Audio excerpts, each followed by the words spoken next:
మనం ఫిలిప్పీ పత్రికను వరుసగా అధ్యయనం చేస్తూ వస్తున్నాం. అందులో మూడవదిగా ఫిలిప్పీ పత్రిక మొదటి అధ్యాయం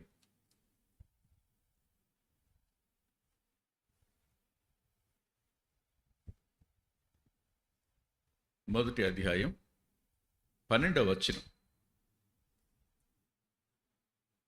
అందరం కలిసి చదువుదామా? Let us read it together.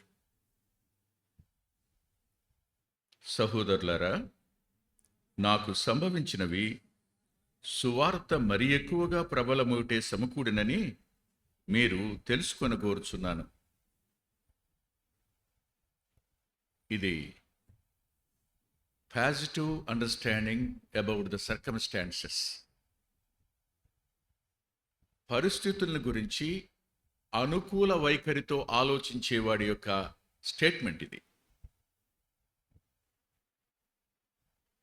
నేడు మన వైఖరికి పౌలు వైఖరికి ఉన్న వ్యత్యాసం ఎంత ఉందో ఆలోచించండి. సమకూడినవన్నీ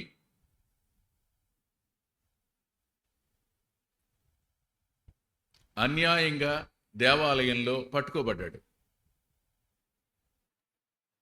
అన్యాయంగా నేరం మోపబడ్డాడు. నిలబడినప్పుడు న్యాయాధిపతులు ఇతనిలో ఏ తప్పు లేదని చెప్తున్నప్పుడు ఎవరైతే నేరం మోపారో వారి పెద్దలు న్యాయానికి అడ్డుదగులుతూ వచ్చారు. అప్పుడు పౌలు అన్నాడు, నేను కైసరుతో చెప్పుకుంటానని. ఈ కారణం చేత అతడు రోముకు ప్రయాణం చేయవలసి వచ్చింది. అన్యాయపు తీర్పు పొందిన, లేని వాటిని పౌలు మీద నేరారోపణ చేసిన, ఇవన్నీ ఎందుకోసం సమకూడాయి? ఏమన్నాడు ఆయన? సువార్త మరి ఎక్కువగా. అవగాహన ఏమిటి? ఏవి సంభవించినా దేనికోసం? 2వ అధ్యాయంలో 22వ వచనంలో ఒక వ్యక్తిని పరిచయం చేస్తూ ఇలా అంటాడు, అతని యోగ్యత మీరు ఎరుగుదురు, తండ్రికి కుమారుడు ఎలాగూ సేవ చేయనో అలాగే అతడు నాతో కూడా. ఇప్పుడు చెప్పండి, పౌలు యొక్క గురేమిటి? What is the goal of Paul? సువార్త వ్యాపకము, సువార్త వ్యాపకత్వం. సువార్త వ్యాపించటం అనేది గురి ఒక విశ్వాసికి కానీ, సేవకుడికి కానీ, సువార్థికుడికి కానీ, సంఘ పెద్దకు కానీ. కానీ మన గురేంటి? మనల్ని చూస్తున్నారా లేదా? మనకు ప్రాధాన్యత వచ్చిందా లేదా? మనల్ని పట్టించుకుంటున్నారా లేదా?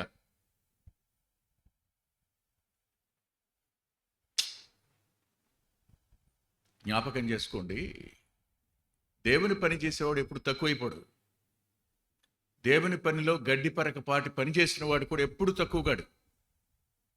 హాండర్ చేసేది పరలోకం. ప్రసంగం చేస్తున్నవాడు మిమ్మల్ని మెచ్చుకోవాలని ఎప్పుడు అనుకోకండి. ఎవరిని మెచ్చుకోకపోవటం నాకున్న జబ్బు. భరించండి దీన్ని. మీరు దీనికి కారణం ఉంది. నేను మిమ్మల్ని మెచ్చుకుంటే మీ ఫలం పోద్ది, అందుకని మెచ్చుకోను. మీరు ఎంత కష్టపడినా చాలా బాగా చేసేవాడిని ఇప్పుడు అన్నాం. మీరు ఎంత మంచిగా వర్తమానం చెప్పినా తమ్ముడు చాలా బాగుంది, వండర్ఫుల్ అన్నాం, నాకు భయం ఉంది, మీ ఫలం పోద్ది. రెండవదిగా, నా మాటల వల్ల మీరు అహంకారులయ్యే ప్రమాదం ఉంది. అందుకని ఎప్పుడు చెప్పను, ఎవరితో చెప్పను. దాన్ని బట్టి మీరు అపార్థం చేసుకోండి నన్ను, సంతోషం, అనుమానం ఏం లేదు. I feel happy about it. గురేమిటి? వ్యాపకత్వం, సువార్త వ్యాపకత్వం. ఇలా అంటాను, మధ్యలో తుఫాన్ వచ్చింది, సువార్త వ్యాపకత్వానికే. ఓడ ప్రమాదంలో పడింది, సువార్త వ్యాపకత్వానికే. ఓడ బద్దలైపోయింది, సువార్త వ్యాపకత్వానికే. నీళ్లలో ఈదుకుంటూ చలిలో మెలితేకు వెళ్ళాం, సువార్త వ్యాపకత్వానికే. మెలితోలో 3 నెలలు ఉన్నాం సువార్త వ్యాపకత్వానికే. అశ్విని చిహ్నం కలిగిన ఓడెక్కాం సువార్త వ్యాపకత్వానికే. రోమాకు వచ్చాం, అన్ని సువార్త వ్యాపకత్వం కోసమే.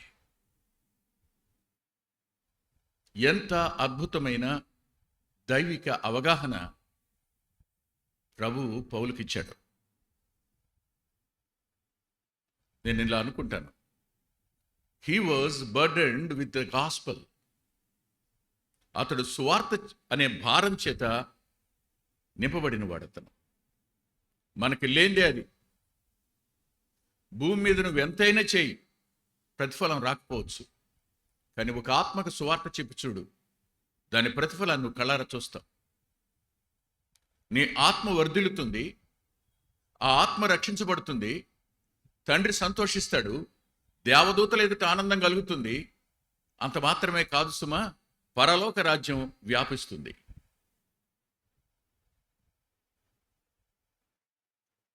నేటి దినాన్న మనకు లేనిది ఇదే.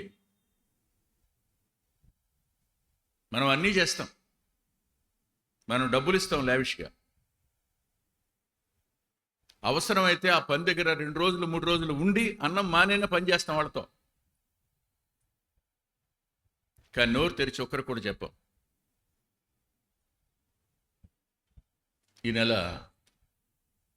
సువార్తకు సింగిల్ పేజీ గాస్పల్ రాయవలసి వస్తే రాశాను, దుఃఖంతో రాశాను. అదేమిటంటే, ఓ రోజు బయటకు వస్తున్నాను, బయట గొడవ పడుతున్నారు.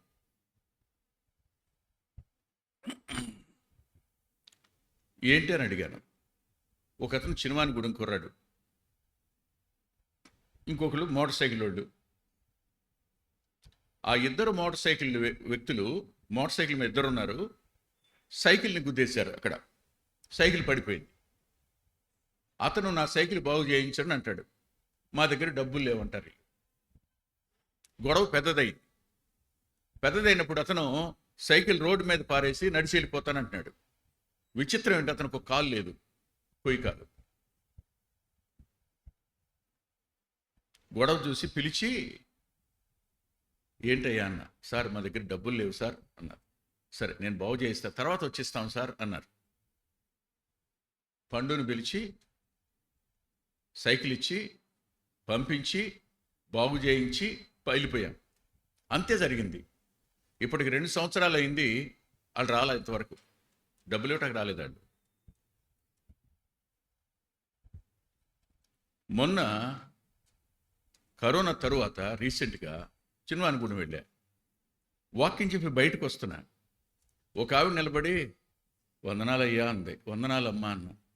మా అబ్బాయికి మీరంటే చాలా అభిమానం అయ్యా, ఎన్నిసార్లు చెప్తాడో అన్నయ్య అని. ఎవరమ్మా అన్న. అదే బాబు, సైకిల్ బాగు చేయించావంటగా నువ్వు అంది. అలాగా అమ్మా అన్న. ఉన్నాడమ్మా ఇప్పుడు అన్న. మొన్న కరోనాలో చచ్చిపోయాడు ఆయన.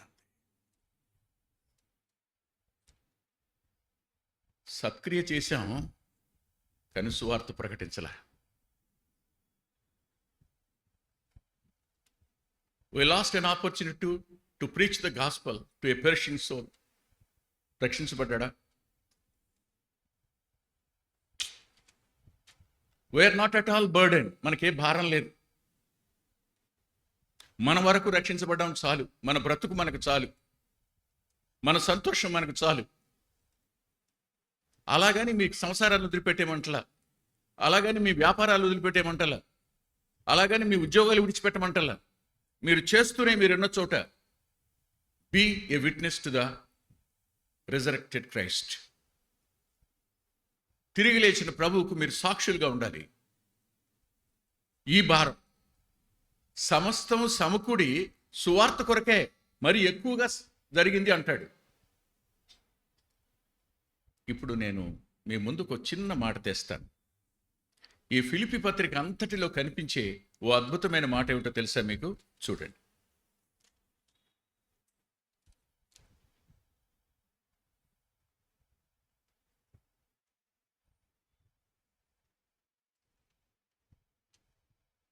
మొదటి అధ్యాయం చాలా చోట్ల ఉంది, కానీ 1-2 మాత్రమే చూపిస్తాను. 30వ వచనం. క్రీస్తునందు. తరువాత 4వ అధ్యాయం 4వ వచనం. ప్రభునందు. అవునా? మొత్తం క్రీస్తునందు, ప్రభునందు అనే మాటలు కనపడతాయి ఇక్కడ. జరిగిన పరిస్థితులన్నీ, ప్రతికూలతలన్నీ క్రీస్తుకు వెలుపల దుఃఖం,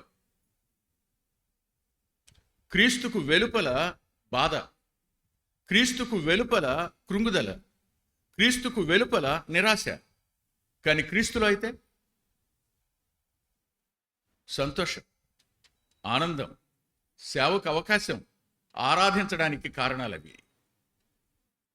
ఇప్పుడు ఎక్కడున్నాం మనం?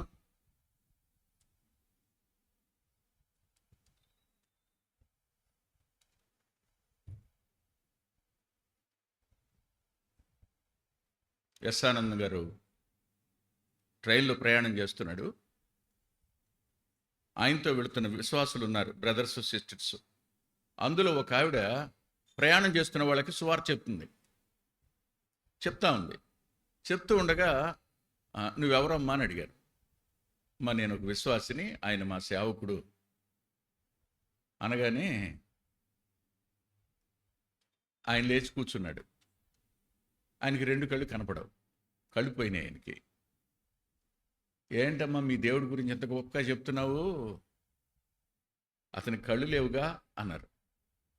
ఇప్పుడు ఆనందం గారు దాన్ని అవకాశంగా తీసుకుని, అమ్మా దేవుడు చాలా కాలం ఈ లోకాన్ని చూడడానికి అవకాశం ఇచ్చాడు, కానీ ఈ కళ్ళు పాపానికి అలవాటు పడకూడదని నాకున్న దృష్టిని తీసేశాడు. ఇప్పుడు నేను పాప ప్రపంచాన్ని చూడలేను, కానీ స్పష్టంగా పరలోకాన్ని మాత్రం చూడగలనమ్మా. ఇవాళ నీతో మాట్లాడడానికి నా నోరు తీసేయలేదు కదా, దానికి దేవుని స్తుతిస్తున్నానమ్మా. ఏది ఉంచాలో ఏది తీయాలో తెలిసినవాడైనా, దేన్ని అనుకూలపరచాలో ఆయన ఎరుగును. ఆ సంఘటన రాసేటప్పుడు అనిపించింది, ఎంత పాజిటివ్ అండర్స్టాండింగ్. మనకున్న అనారోగ్యం దగ్గర, మనకొచ్చిన కష్టం దగ్గర, మనకొచ్చిన అవమానం దగ్గర, నిందల వద్ద, వీటన్నింటి వద్ద మంచిదే, దేవునికి మహిమ. అబద్ధంగా అన్నారు కదా వాళ్ళు, రైట్, వాళ్ళకి థ్యాంక్స్ చెప్పండి, మన అకౌంట్లో డబ్బులు పడుతున్నాయిగా. లేనిపోయిన విమర్శలు చేస్తున్నారా? Say thanks to the lord. అదంతా నీ కిరీటం మరింత ప్రకాశించడానికేగా. ఇట్టి అవగాహన మన జ్ఞానానికి మించింది కాదు, లేఖనానికి సంబంధించింది. పరిశుద్ధాత్మదేవుడు నిరంతరం బోధిస్తున్నది. పౌలు గారు అన్నాడు, ఈ సంకెళ్ళు సమకూడే కదా, 24 గంటలు సంకెళ్ళలోనే ఉండాలి. నేను హృదయపూర్వకం ఒక మాట చెప్తాను. గొల్యాతును చంపిన రాయి కంటే, ఫిలిస్తీన్లను చంపిన గాడిద ఎముక కంటే ఈ సంకెళ్ళు మరీ ఎక్కువ బలమైన ఆయుధాలుగా పనిచేసాయి. కాదని చెప్పండి, కాదని చెప్పండి. ఒక గొల్యాతు కొద్దిమంది ఫిలిస్తీన్లు, 2 కుప్పలు 1000 మంది. కానీ ఈ సంకెళ్ళు 10,000 మంది ప్రిటోరియన్ ఆర్మీ. ప్రేతోరియన్ సేవలో ఉండేవాళ్ళు 10,000 రాశాడు చూడండి ఇందులో. 13వ వచనం. ఎలాగనగా మొదటి అధ్యాయం 13వ వచనం. ఎలాగనగా నా బంధకములు క్రీస్తు నిమిత్తమే కలిగినవని ప్రేతోర్యములోని సేనలోని వారికి అందరికీ ఒక్కడు కూడా తప్పించుకోలే.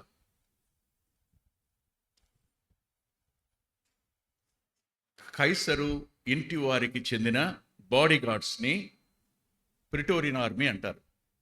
వాళ్ళ సంఖ్య 10,000. పౌలు గారు జైల్లో ఉన్న కాలం అంతట్లో 6 గంటలకి 2 చొప్పున ఆయన దగ్గరికి పంపడుతూ వచ్చారు.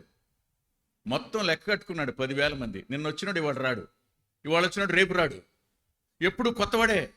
ఎంతమంది చెప్పాడట?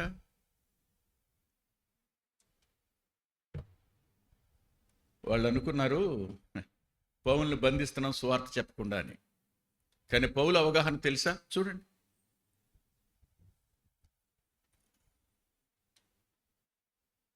తిమోతికి రాసిన 2వ పత్రిక, అది కూడా జైలు నుంచి రాసిన పత్రికే. 2వ పత్రిక 2వ అధ్యాయం 9వ వచనం. నేను నేరస్తుడినై ఉన్నట్టు ఆ సువార్త విషయమై సంకెళ్ల చేత బంధింపబడి శ్రమపడుచున్నాను, అయినను దేవుని వాక్యము బంధించబడి ఉండలేదు. ఇది అవగాహన. జైల్లో ఉన్న పౌలు యొక్క అవగాహన ఏమిటంటే, నేను సంకెళ్లలో ఉన్నా, కానీ దేవుని వాక్యం సంకెళ్లలో లేదు. ఈ సంఖ్యలను ఆధారం చేసుకుని నేనేం చేశాను? 6 గంటల కాలం,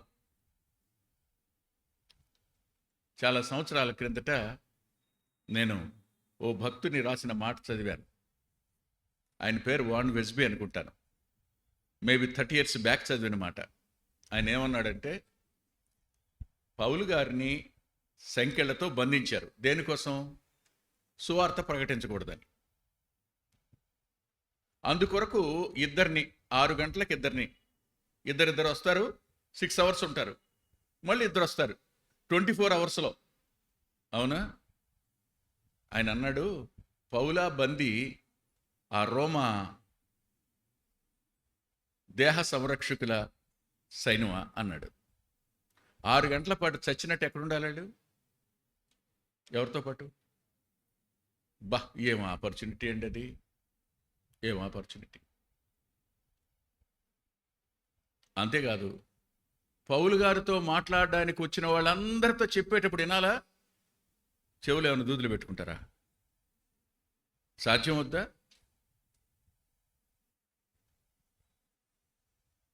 వాళ్ళు అన్యులు, యూదులు కాదు. వాళ్ళకి అసలు యెహోవా దేవుడు అంటే ఎవరో తెలియదు. యేసుప్రభు అంటే ఎలా తెలుస్తుంది వాళ్ళకి? యెహోవా దేవుడు తెలిసిన వాళ్ళకి యేసుప్రభు తెలియట్లే. ఇలాంటి వాళ్ళకి సువార్త చెప్పడం ఎంత చెప్పాలి? అసలు మోషే గురించి చెప్తున్నప్పుడు వీళ్ళు సీనాయి కొండ ఎక్కుంటారా? అవునా? మోషేని దేవదూతలు పాతిపెట్టారు అన్నప్పుడు వీళ్ళందరూ అబ్బా ఇదా అనుకుంటారా? మోషే శవం కోసం అపవాది వచ్చాడు, అప్పుడు మిఖాయేలు కూడా ఓహో మరణానంతరం ఇలాంటివి కూడా జరుగుతాయా? ఎక్కడ తీసుకెడుతున్నాడు? He is preaching about the reality of spirituality. ఆత్మీయత యొక్క వాస్తవికతను చూపిస్తున్నాడు వాళ్ళకి పౌలు.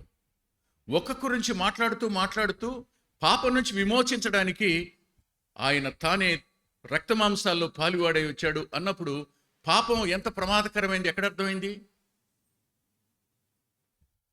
పాపం యొక్క లోతు సిలువ వద్ద అర్థమైంది. పాపం ఎంతటి వైరాన్ని దేవునితో తెచ్చిపెట్టిందో సిలువ దగ్గర అర్థమైంది. పాపం యొక్క శిక్ష ఎంత తీవ్రమైందో సిలువ దగ్గర అర్థమైంది. ఇవన్నీ అర్థమవుతున్నప్పుడు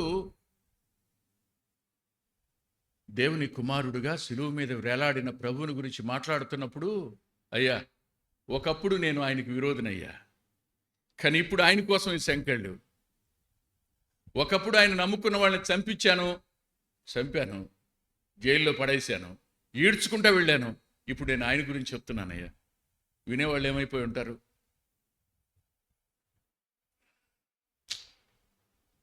ఇదంతా సమస్తం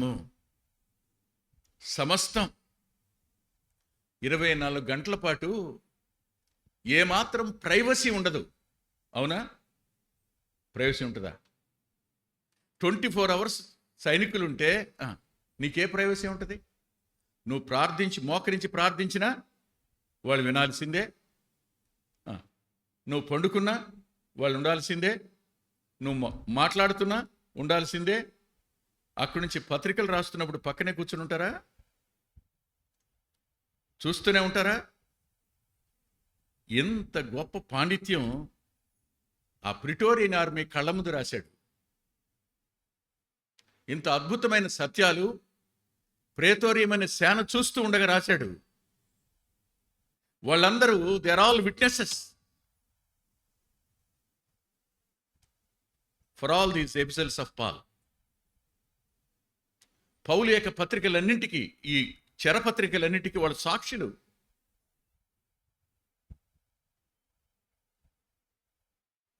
నాకు ఇలా అనిపించింది, ఈ దృక్పథం ఉంటే ఎవరు కష్టాల దగ్గర, అవమానాల దగ్గర, నిందల వద్ద, హింస వద్ద క్రీస్తు వెలుపల ఆలోచించరని, క్రీస్తు లోపలే ఆలోచిస్తారు. ప్రభు లోపల అవన్నీ సువార్త వ్యాపకత్వానికి దేవుడిచ్చిన అవకాశాలు. మీరు ఆలోచించండి, ఓడ ప్రమాదంలో పడింది. పౌలు గారు ఏమన్నాడు? రాత్రి దేవుడు నాతో మాట్లాడాడయ్యా, దేవదూతను పంపి ఈ ఓడలో ఉన్న వారందరినీ అనుగ్రహిస్తానన్నాడు. ఆలోచన ఏంటి? గోలేంటి? గురి ఏంటి? లక్ష్యం ఏంటి? ఆత్మల రక్షణ అంతే. ఇప్పుడు రోమ్ గురించి 1-2 మాటలు మీకు చూపిస్తాను, రండి నాతో పాటు. నెంబర్ 1,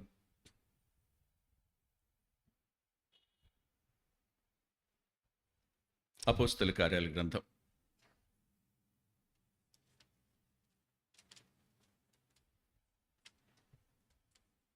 19వ అధ్యాయం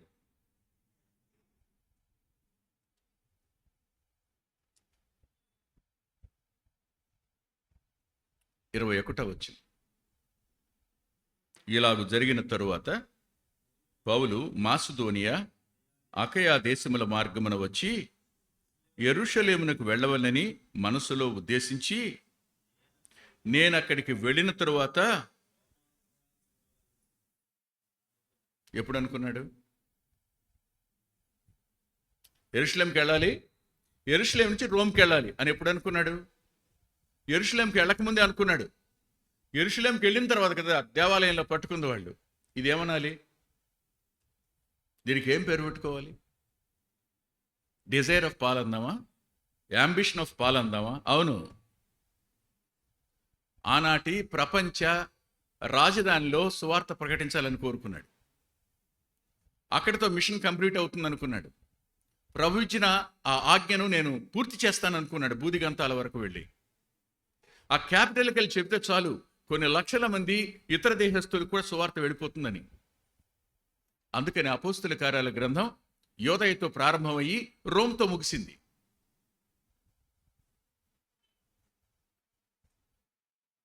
పౌలుగా రాసిది.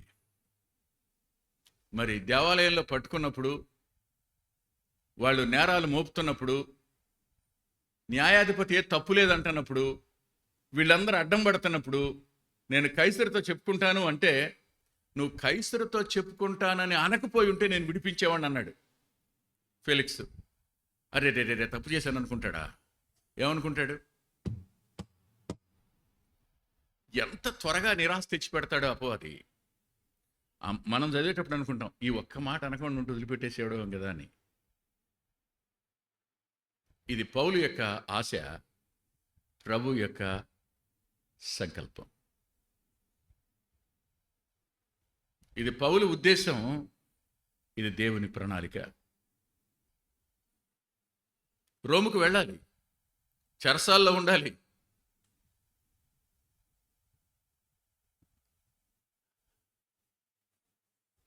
ఈ మధ్య ఓ జరిగిన సంఘటన, ఊరు పేర్లు చెప్పకుండా చెప్తాను మీతో, బాగో చెప్తే. ఒక వ్యక్తిని, ఒక సేవకుడిని జైల్లో వేశారు. కారణాలు చెప్పను. తప్పు అయింది కాదు. వేరే వాళ్ళు వచ్చారు, వేరే వాళ్ళు ఏదో గలిబిలు చేశారు. అక్కడ ఉన్నది క్రైస్తవ విరోధ ప్రభుత్వం గనక తీసుకెళ్లి జైల్లో వేశారు. ఆయన 4-5 రోజుల పాటు అన్నం తినలా, జైల్లో ఏడుస్తా కూర్చున్నాడు. అరే నేనేం చేశాను, తప్పు నాదేంటి, చేసింది వాళ్ళు, గొడవ చేసింది వాళ్ళు, ఇంత చేసిన వాళ్ళని వాళ్ళని వదిలిపెట్టి నన్ను జైల్లో వేస్తారు, బాధపడుతున్నాడు. ఆ జైల్లో తనతో పాటు ఇంకా 3 ఉన్నారంట ఖైదీలు. 3 రోజులు ఇతను అన్నం తినకపోవడం చూసి ఏంటి ఇలా ఉన్నారు, మీరు ఎవరు అని అడిగారంట వాళ్ళు. ఈయన 3 రోజుల తర్వాత నోడిపి చెప్పాడు, ఇది సంగతి అని. నిజమా, నా కోసం ప్రార్థన చేస్తావని అడిగాడు ఒకడు. ప్రార్థన చేశాడు, సువార్త చెప్పాడు. ప్రార్థన చేసి సువార్త చెప్పిన తరువాత అతడికి బెయిల్ వచ్చింది. అతడు బయటికి వెళ్తే ఒక మాట అన్నాడు, ఏమండి ఈ దేవుడు సత్యవంతుడండి, నిజంగా నమ్ముకుంటానండి నేను. అప్పుడు అర్థమైందంటే ఎందుకు తెచ్చాడు ఇక్కడికి దేవుడు. మిగిలిన ఇద్దరు కూడా ప్రభువుని నమ్ముకున్నారు. విచిత్రం చెప్పేదా, అప్పటి వరకు బయటికి వెళ్ళడు, కేవలం 1-2కి వెళ్ళడం తప్ప. అలాంటి వాడు ఖైదీలు కూర్చున్న చోటు తనే వెళ్తున్నాడు ఇప్పుడు. ఎందుకు? సమకూడిన సమస్తం సువార్త మరి ఎక్కువగా ప్రబలం అవడానికే. నిన్ను బలవంతంగా పంపించారా, నిన్ను అవమానించారా, తక్కువ చేశారా, అపార్థం చేసుకున్నారా, నిన్ను అన్యాయంగా ట్రాన్స్ఫర్ చేశారా, నిన్ను నీకు ఇష్టం లేని చోటే ఉంచుతున్నాడా? అక్కడేదో పని ఉంది, దేవుని పని. నువ్వు దాన్ని చేయకుండా వెలుపలకు వచ్చేద్దాం అనుకుంటున్నావు. అందుకే దేవుడు అక్కడే అట్టి పెడుతున్నాడు. అక్కడ రక్షించబడవలసిన ఆత్మలు ఏవో ఉన్నాయి. నీకు నీ కుటుంబం మీద మనసు ఎక్కువ ఉంది దేవుని పని కంటే. నీవు దాని మీద మనసు ఎక్కువగా పెడుతున్నావు. ఆ కారణం చేత దేవుడు కార్యం చేయటం లేదని బాధపడుతుంటాం మనం. ఇలా జరిగుంటే బాగుండు అనుకుంటాం, జరగకపోవడం వెనక నువ్వేదో ఎవరికో చెప్పవలసిన పని ఉంది ఆయనకి. దేవుని పనిలో ఎమడడం అనేది విశ్వాస చేయవలసిన సంగతి. బలవంతంగా అన్యాయంగా నేరం మోపి రోముకు పంపిన పౌలు తన అంతరంగంలో ఉన్న ఉద్దేశం, నేను రోముకు వెళ్ళాలి, రోములో సువార్త చెప్పాలి. ఎవరికి? ఇక్కడ అధికారులకు చెప్పారు, అక్కడున్న కైసరికి, కైసరి ఇంటి వారికి చెప్పాలి. చెప్పాడు. అపోస్తల కార్యాల గ్రంథం, ఫిలిప్పీ పత్రిక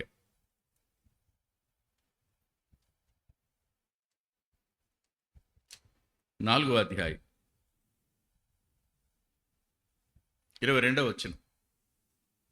నాతో కూడా ఉన్న ఆగండి.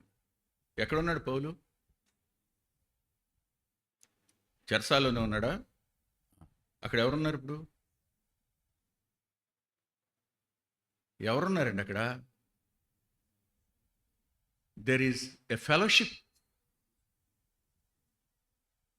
ఎవరు ఏర్పడ్డారు? వచ్చిన వాళ్ళందరూ సహోదరులు అయిపోతుంటే ఇప్పుడు జైలు ఏమైంది? ఆరాధన స్థలం అయిపోదు. దీనికి అవకాశం ఉందా అంటారా? ఉంది. చూడండి మీరు అపోస్తల కార్యాల గ్రంథం 28వ అధ్యాయం 16వ వచనం. మేము రోమాకు వచ్చినప్పుడు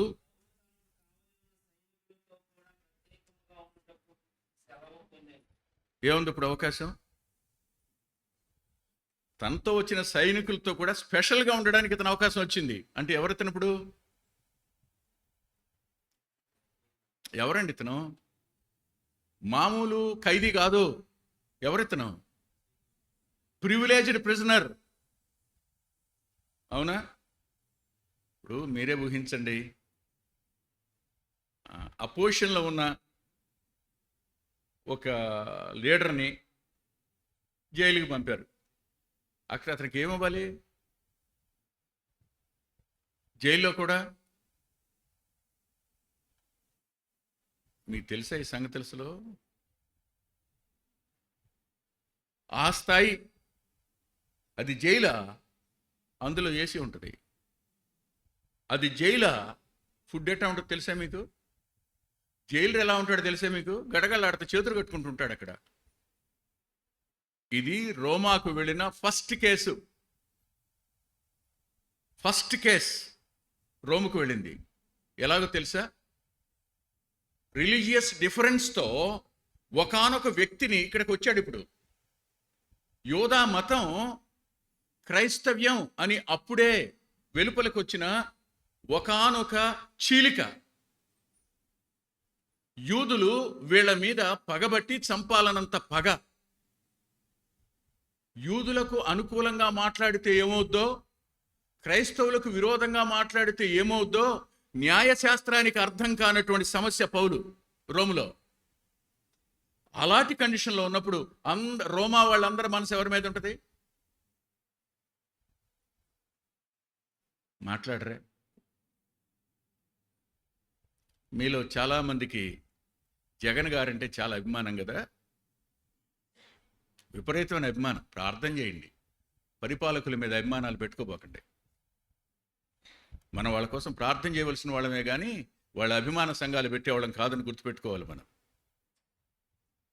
అభిమానం ఎక్కువ. ఈ మధ్యలో చెత్త పని వచ్చింది, అందరూ తెగ ఫీల్ అయిపోయారు. అమ్మో తగ్గిపోతాడేమోనండి, ఏమన్నా బెదరో, ఏమన్నా ఓటింగ్ తగ్గుద్దా? అవ్వా, ఆంధ్రప్రదేశ్ అంతా ఆలోచించిందా లేదా? ఆలోచించిందా? మరి రోమ్ అంతా ఆలోచించా పౌలు గురించి? కొత్త కేసు అంటండి.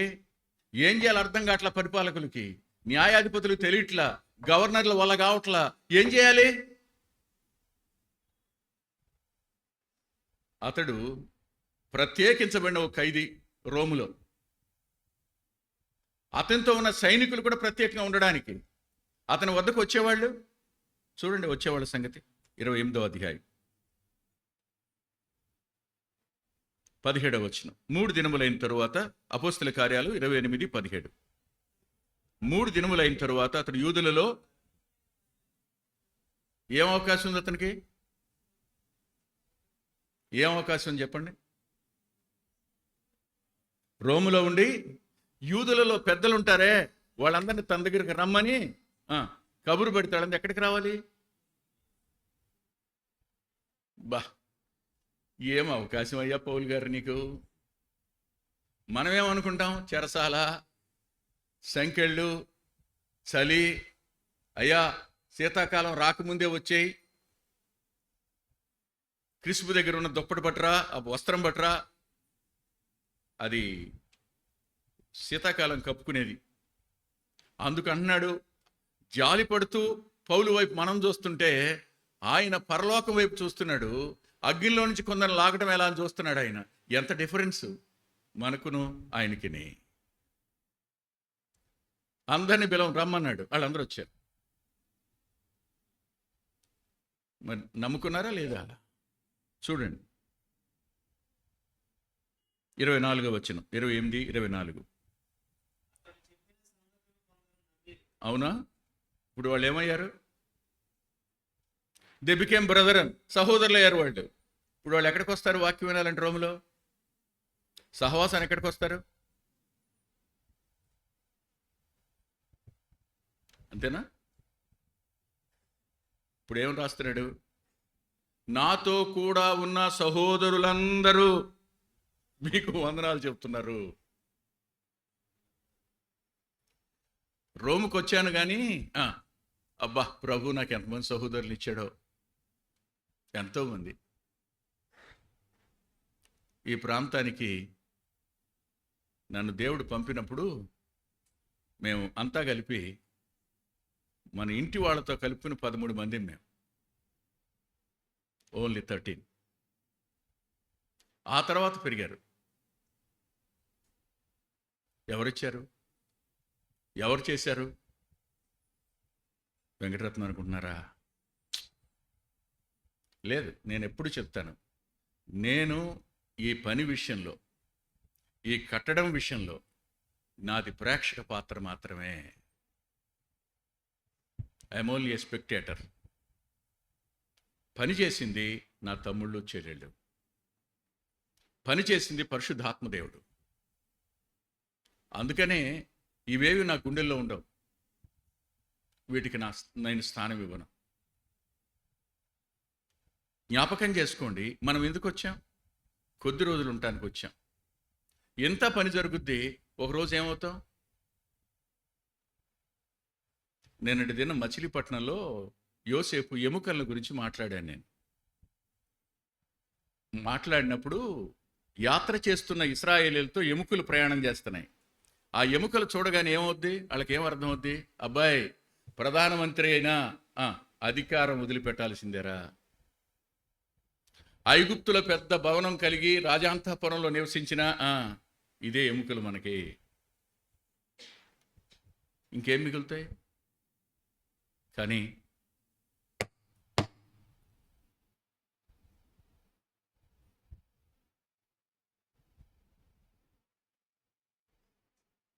కింద నుంచి ఎవడరా ఆయన పంపింది?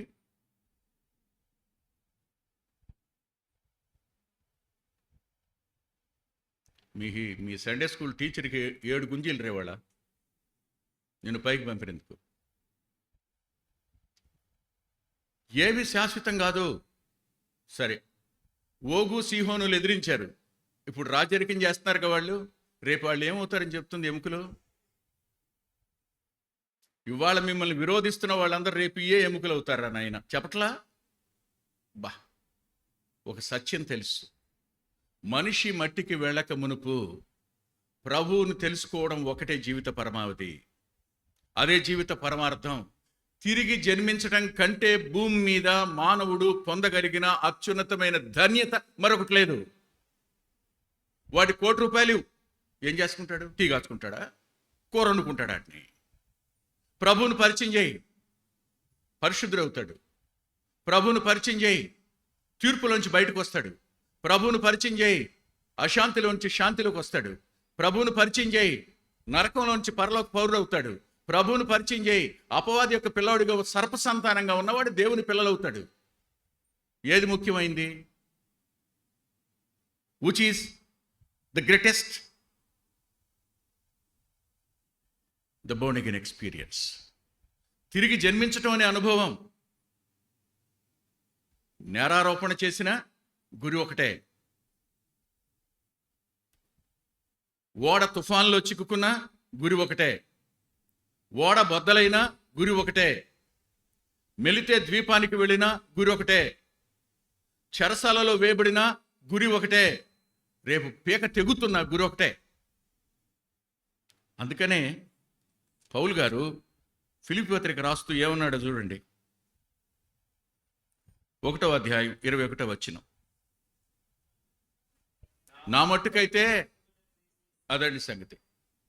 నా మట్టుకైతే బ్రతుకుట క్రీస్తే. ఎవరి కోసం బతకాలి?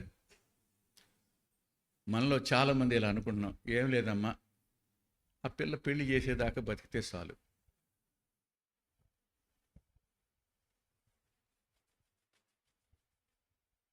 ఇవన్నీ కాదు బ్రదరు. అప్పులు చేశా, అప్పులు తీర్చి చచ్చిపోవాలనుకున్నాడు వెంకటరత్నం. వీడి గురేంటి ఇప్పుడు? చచ్చాక మా నాన్న నా మీద అప్పులు వదిలిపెట్టినట్టు నా కొడుకు మీద అప్పులు వదిలిపెట్టకూడదు. చాలామంది తల్లిదండ్రులకు ఇదేగా బాధ ఇదేగా. కానీ సువార్త ఎందుకు మనల్ని రక్షించాడు ఆయన? ఎందుకు మనల్ని పిలిచాడు ఆయన? ఎందుకు మనల్ని నమ్మాడు ఆయన? నీకు ప్రాణాత్మ దేహాలు ఎందుకు ఇచ్చాడు? నీ కోసం తన ప్రాణాత్మ దేహాలను సిలువ మీద ఎందుకు అర్పించాడు? నీ ద్వారా అనేకులు సిలువ దగ్గరికి వస్తారని, వారందరూ రక్షించబడతారని. కానీ మన గురి వేరుగా ఉంది, మన ఆలోచనలు వేరుగా ఉన్నాయి. అందుకే ఒక మాట చెప్తాను, ప్రారంభంలో ఎవరైతే ఉన్నారో వారందరికీ సువార్త చెప్పే లక్ష్యం ఉంది. అది ప్రసాదే కానివ్వండి, వేణుగోపాలే కానివ్వండి, బాబురావే కానివ్వండి, వీళ్ళందరికీ ఉంది సువార్త చెప్పడం అనేది. వాళ్ళు నాతో పాటు ఉన్నారు, వారు నాతో పాటు భోంచేశారు, నాతో పాటే నిద్రపోయారు, నాతో పాటు మోకరించడానికి అర్ధరాత్రి లేచేవాళ్ళు. వాళ్ళందరూ ఇప్పటికీ అది పిచ్చి పట్టినట్టు ఉంటుంది వాళ్ళకంతే. కానీ సంవత్సరాలు గడిచాయి, మీరు వచ్చి వెళ్ళిపోయేవాళ్ళుగా ఉన్నారు. అంతవరకే. సహవాసం లేదు, భారం లేదు. బాధ్యత నిర్వహించేటువంటి ఆలోచన లేదు. జస్ట్ మనం కూడా వైట్ కాలర్తో వచ్చి వైట్ కాలర్తో వెళ్ళిపోతున్నాం అంతే. దీనికి కొంచెం మరకంటానికి ఇష్టపడం మనం. శ్రమ పడడానికి ఇష్టపడని క్రైస్తవ్యం నేడు నిలిచింది. అలాంటి వాళ్ళు ఆరాధిస్తున్నారు దేవుణ్ణి, ఎంత దుఃఖం. అలాంటి వారు పాటలు పాడుతున్నారు, ఎంత దుఃఖం.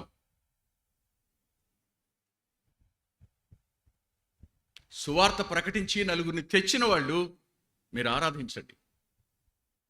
సువార్త పనిచేసేవాళ్ళు పాటలు పాడండి అంటే ఇలా మానేయమంటలేదు, నేను భారం తెచ్చుకోమంటున్నాను. ఎక్కడ చూసినా దినాలు గడిచే కొద్దీ భారం పెరగవలసింది పోయింది, బాధ్యత పెరగవలసింది పోయింది. కేవలం మనల్ని ప్రదర్శించుకోవడం కోసం మాత్రమే పనిగా మిగిలింది. మనకు ప్రాముఖ్యత కలుగుతుందా లేదా, ఇదే ముఖ్యం. పౌలు ఎక్కడున్నాడు? పౌలు శ్రమలో ప్రభువే, పౌలు కష్టంలో ప్రభువే, పౌలు రాతలో ప్రభువే, పౌలు బోధలో కూడా ప్రభువే.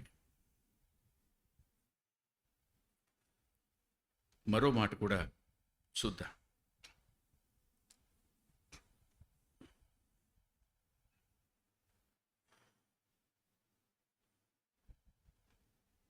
కొరింథీయులకు రాసిన మొదటి పత్రిక, మొదటి అధ్యాయం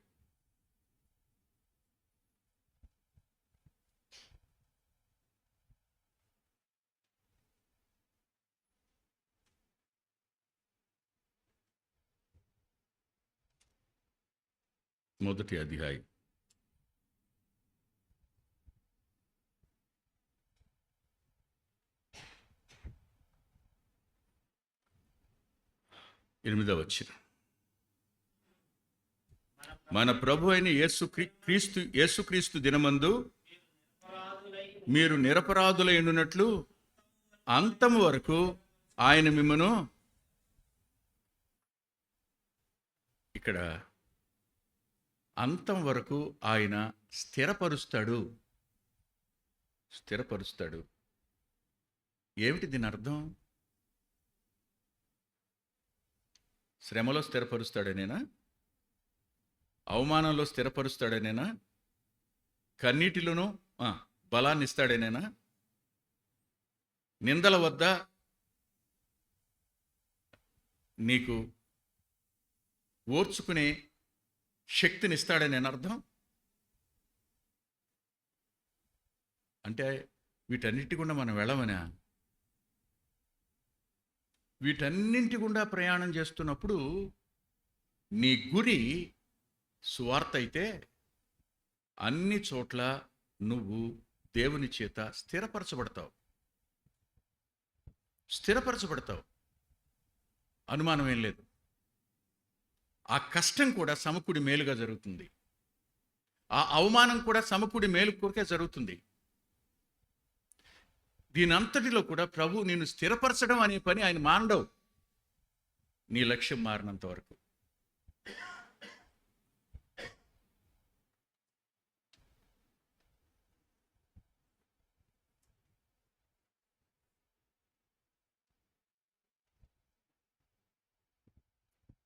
జాన్ బనియన్ రాసిన యాత్రికుని ప్రయాణంలో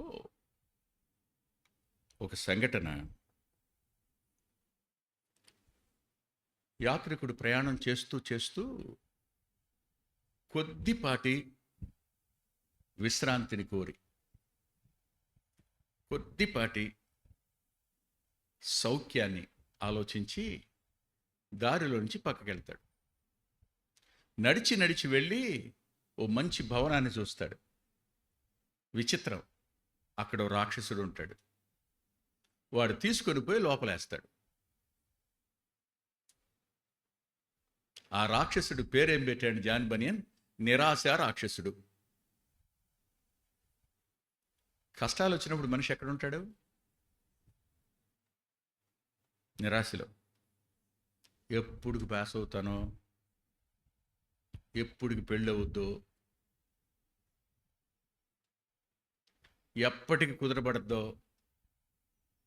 ఎప్పుడు అపవాది అంటాడు, దేవుడు నిన్ను మర్చిపోయాడు, నీ గతింతే, ఈ సంఖ్యళ్ళింతే, అసలు నువ్వు ఎలా ఉండేవాడివి, గమాలియేలు పాదాల దగ్గర చదువుకున్నావయ్యా నువ్వు,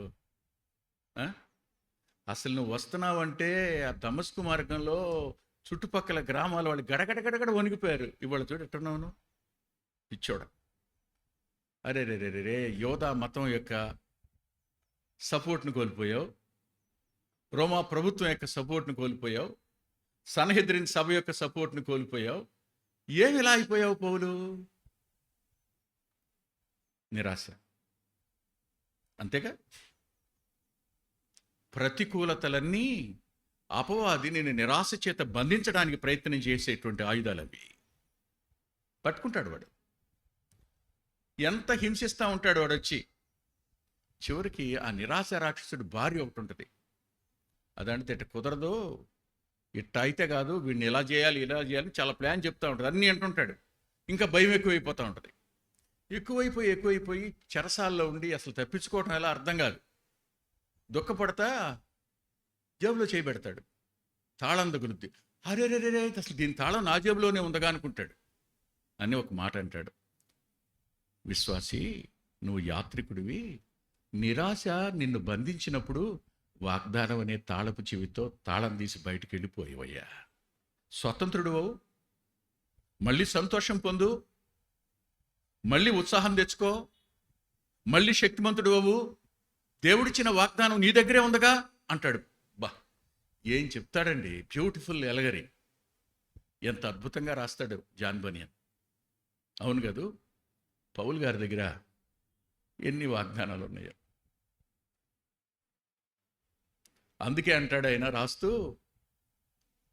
క్రీస్తు యేసునందు ప్రతి వాగ్దానము అవును అన్నట్టుగానే ఉన్నాయి అంటాడు. అంటే అర్థం ఏంటి? ఉపయోగించాడన్నమాట తాళపు చెవులు, లేకపోతే ఏమైపోయాడు? పౌలుకి నీకు వచ్చినన్ని కష్టాలే వచ్చినాయా? నీకు వచ్చినన్ని బాధలే వచ్చినాయా? నీకున్నంత మాత్రమే జబ్బు ఉంది ఆయనకి. పాపం, అనారోగ్యవంతుడు. ఆ పరిస్థితుల్లో హీ ప్రీచ్డ్ ద గాస్పల్, సువార్త ప్రకటించాడు. సువార్త భారం నా మీద మోపబడింది అంటాడు. ఇది నీకు నాకు దేవుడిచ్చిన పని. ఈ పని వద్ద మనం నిర్లక్ష్య వైఖరి కలిగి ఉన్నాం. అందుకనే దేవుని చేత స్థిరపరచబడడానికి మనం ఇష్టపట్టాల. అపవాది ఇచ్చే ప్రతి తలంపుని తీసుకుని మనల్ని మనం మరింత కృంగ తీసుకోవడానికి, మనం కోపోద్రేకాలకు లోనైపోవడానికి, పగ తీర్చుకోవడానికి, నష్టపరచడానికి, అవమానపరచడానికి కత్తులు నూరుకుంటా కూర్చున్నాం.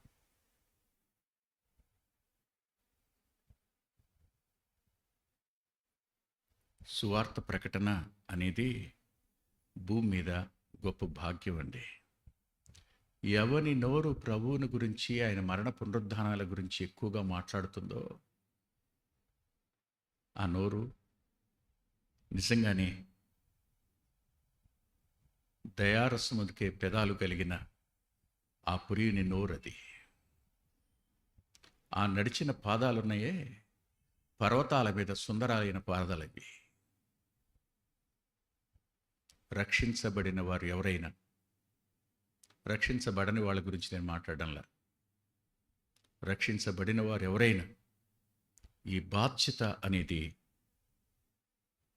ఈ రోజు నుంచైనా స్వీకరించండి. మరికొన్ని మాటలు నేను చెప్పి ఈ వర్తమానాన్ని ముగిస్తాను.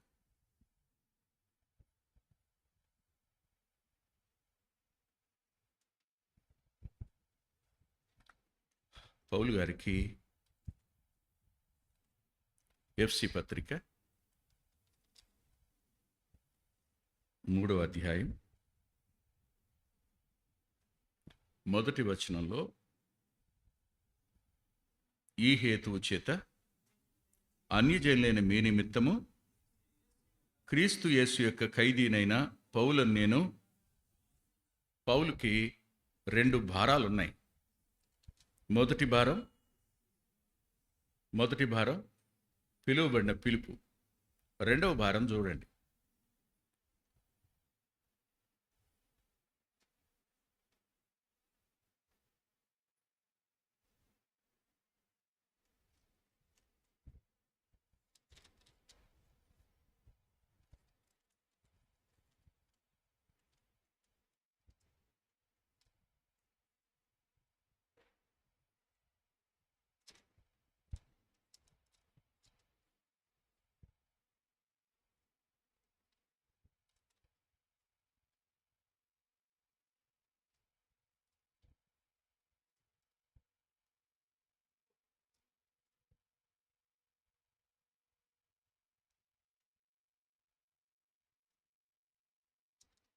పౌలు గారు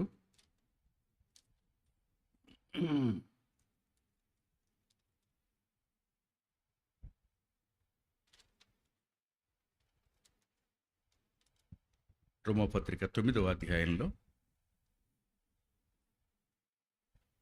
2-3 వచనాలు. క్రీస్తునందు నిజమే చెప్పుచున్నాను, అబద్ధమాడుట లేదు. పరిశుద్ధాత్మయందు నా మనస్సాక్షి నాతో కూడా సాక్ష్యమిచ్చున్నది. సాధ్యమైన ఎడల దేహ సంబంధులైన నా సహోదరుల కొరకు నేను క్రీస్తు నుండి వేరై శాపగ్రస్తుడనై ఉండగోరుదును. పౌలు గారికి ఉన్న రెండవ భారం ఏమిటంటే, అబ్రహాము సంతానం అంతా రక్షించబడాలని. అవసరమైతే ఈ మాట నాకు ఈ వచనం దగ్గర మోషే జ్ఞాపకానికి వస్తాడు.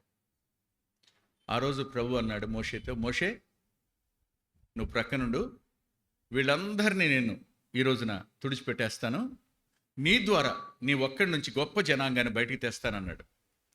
అప్పుడు మోషే అంటాడు, వద్దయ్యా, అవసరమైతే నా పేరు జీవగ్రంథంలోంచి తుడిచిపెట్టి అంటాడు. దాని అర్థం ఏంటి? దాని అర్థం ఏంటి? వాళ్ళ బదులు నేను శాపగ్రస్తుని అవుతానయ్యా, వాళ్ళొద్దు. అసలు same old mind we can see in Paul. అదే పౌల్లో కనిపించింది. వాళ్ళ కోసం నేను శాపగ్రస్తుని కాగోరుతున్నాను అని అంటే, వాళ్ళందరూ రక్షించబడతారంటే పౌలు నరకానికి వెళ్ళడానికి సిద్ధంగా ఉన్నానని అర్థం. అంతటి భారం నా మీద ఉందని. అంతేగాని ప్రభు నిరాకరిస్తానన్నా, ప్రభుని అవమానిస్తానన్నా చచ్చ కాదు. తన నిత్యత్వం యొక్క వెలకు యూదులందరూ రక్షించబడితే నేను అందుకు సిద్ధం అన్నంత. ఎవరిని గురించిన భారం ఉందని చెప్తున్నాడు? తన రక్త సంబంధులైన 12 గోత్రాల వాళ్ళని గురించినటువంటి భారం నాకుంది అంటున్నాడు.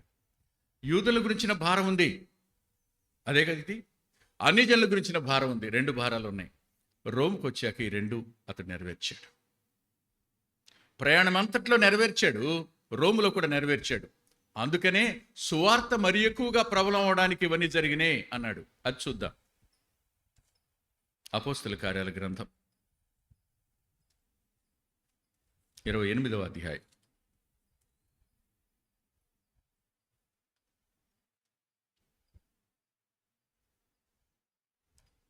17 నుంచి 27 వరకు ఆయన యూదులకు ప్రకటించిన వాక్య భాగం అది. తన దేహ సంబంధులైన యూదుల కోసం జైల్లో ఉండి వారిని పిలిచి వారికి చెప్పి వారిలో కొంతమంది నమ్ముకోవడానికి పౌలు గారు కారకుడయ్యాడు. నెంబర్ 1. నెంబర్ 2 చూడండి, 28 నుంచి 31 వరకు. కాబట్టి దేవుని వలన ఈ రక్షణ అన్ని జనుల యొద్దకు పంపబడినదని మీరు తెలుసుకుందురుగాక, వారు దానిని విందురు.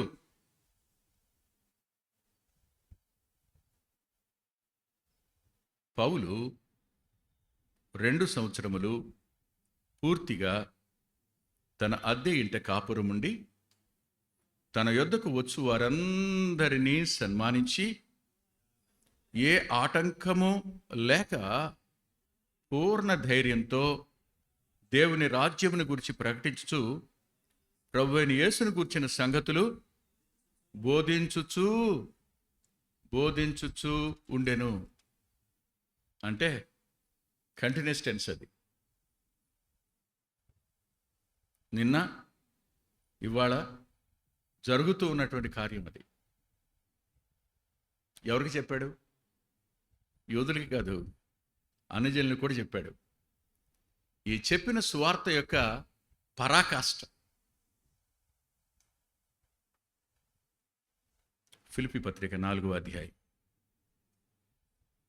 22వ వచనం, రెండవ భాగం. పరిశుద్ధులందరూ ముఖ్యముగా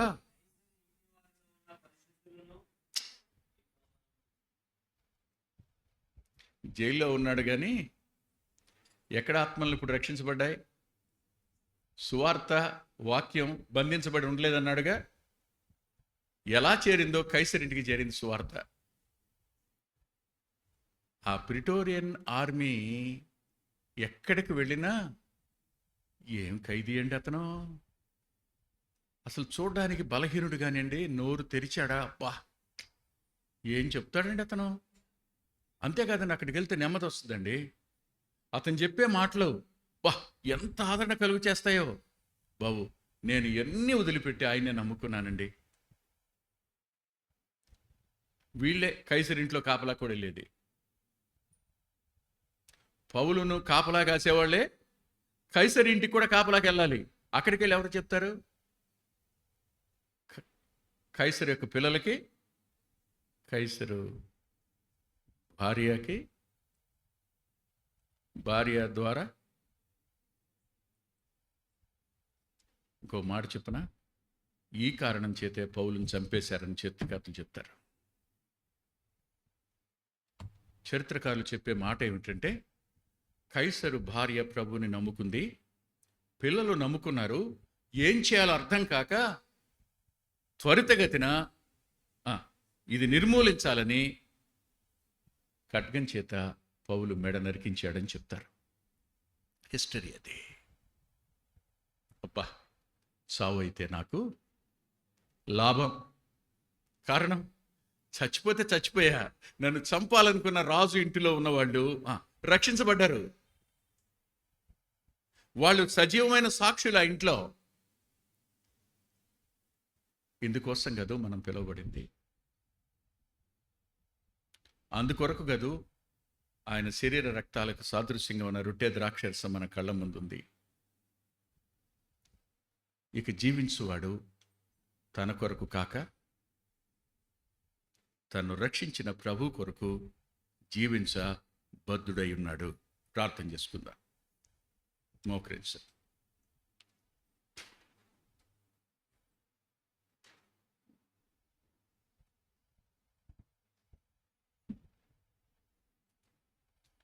ప్రేమగల మా ప్రియ తండ్రి, పరిశుద్ధుడైన దేవా, సమకూడినవి సమస్తము మేలు కొరకేనని, ఓడలో ప్రయాణించిన వారందరూ రక్షించబడడానికి, మెలేతులోని వారు రక్షించబడడానికి, ప్రిటోరియన్ ఆర్మీ వారు రక్షించబడడానికి, రోములో ఉన్న యూదులు రక్షించబడడానికి, కైసరు ఇంటి వారు రక్షించబడడానికి పౌలు గారి జీవితాన్ని మీరు మా ముందుకు తీసుకుని వచ్చి మీరు చేసిన కార్యాలను మరోమారు మాకు వినిపించినందుకు, నీ దాసుని బలపరిచినందుకు రుణస్థులమని చెప్తూ, ముందున్న సమయం దీవెనగా మార్చుమని, యోగ్యమైన రీతిలో పాలొందే కృపనిమ్మని యేసుక్రీస్తు ప్రభు వారి పేరిట ప్రార్థిస్తున్నాం తండ్రి. ఆమేన్. ఆమేన్.